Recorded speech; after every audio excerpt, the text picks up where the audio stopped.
जैसा कि हमने लास्ट वीडियो में डिस्कशन किया था कि सीएफए का स्ट्रक्चर क्या होता है कोर्स का, इस वीडियो में हम डिस्कशन करने वाले हैं कि सीएफए कोर्स का फी स्ट्रक्चर क्या है and who all are eligible for this course.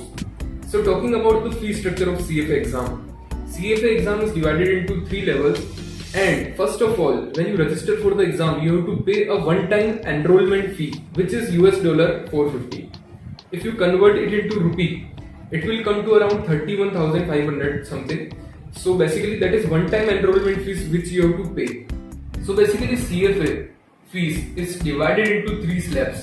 The earlier you pay, the cheaper you get.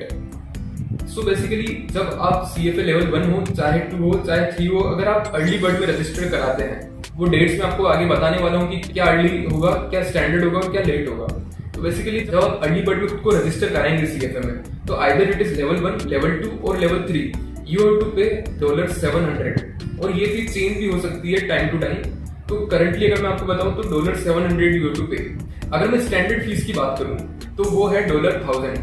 और अगर मैं लेट फी की बात करूं तो आइदर इट इज लेवल 1, 2 और 3, इट इज $1450.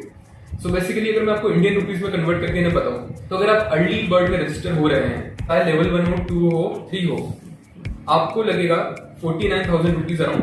और अगर आप स्टैंडर्ड रजिस्ट्रेशन कराते हैं तो आपको लगेगा अराउंड 70,000 रुपीज. और अगर आप कराते हैं लेट रजिस्ट्रेशन तो आपको लगेगा around 1,01,000 rupees. So this is apart from one-time enrollment fee which you have to pay together with level 1 registration. तो जो मैंने आपको $450 बताया था, that is together with level 1 की जो आपकी फीस आती है उसके साथ. So अगर अब मैं आपको कट ऑफ डेट्स के बारे में बताऊं तो कट ऑफ डेट्स या तो आप CFA इंस्टीट्यूट की वेबसाइट पे चले जाइए, वहां पे आप देख सकते हैं कि क्या कट ऑफ डेट्स आपकी अर्ली रजिस्ट्रेशन के लिए, लेट के लिए या स्टैंडर्ड रजिस्ट्रेशन आप किस डेट के बीच में कराएंगे. या फिर आप CFA क्लब इंडिया के पेज पे भी देख सकते हैं, वो भी रिमाइंडर्स डालते हैं जब आपकी कट ऑफ डेट आने वाली होती है. तो वहां से आप देख सकते हैं कि आपको कब रजिस्ट्रेशन कराना है. This is all about fee structure and when you to register in the CFA program. So now coming up to who all are eligible for the CFA program. तो बेसिकली इसमें 2 क्राइटेरिया आते हैं. Criteria number 1, आपके पास एक valid international passport होना चाहिए.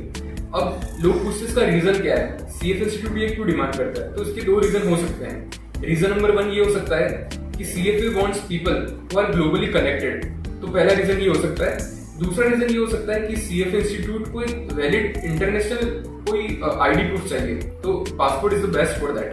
Second condition ये है कि आप ग्रेजुएशन के अपने जब लास्ट ईयर में है, चाहे आप कर रहे हो BCom या BTech कर रहे हो, इंजीनियरिंग बैकग्राउंड वाले भी CFA कर सकते हैं.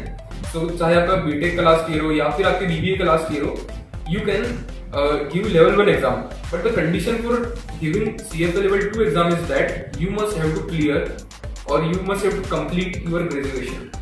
अच्छा, तो सेकंड कंडीशन का एक अल्टरनेटिव भी है कि अगर आपको 4 साल का वर्क एक्सपीरियंस है तो भी आप CFA प्रोग्राम दे सकते हैं. तो यहाँ पे स्पेसिफाइड नहीं है कि आपको ये जो वर्क एक्सपीरियंस है वो इन्वेस्टमेंट इंडस्ट्री में ही चाहिए. तो ऐसा जरूरी नहीं है. और अगर आपको पता हो तो मेंबरशिप के लिए जब आप CFA के तीनों एग्जाम पास कर लेते हैं तो बाद में जो आपकी रिक्वायरमेंट होती है वो होती है 4 साल का वर्क एक्सपीरियंस. लेकिन वहां पे मेंशन्ड है कि वो आपको इन्वेस्टमेंट इंडस्ट्री में या फिर फाइनेंस इंडस्ट्री में ही होना चाहिए. तो यहाँ ऐसा कोई रिक्वायरमेंट नहीं है for registration in the CFA program. So CFA is a wonderful course which give you a global opportunity and give you an opportunity to explore the finance field in depth. So see you on the other side. This is Chirag Malu signing off. Thank you.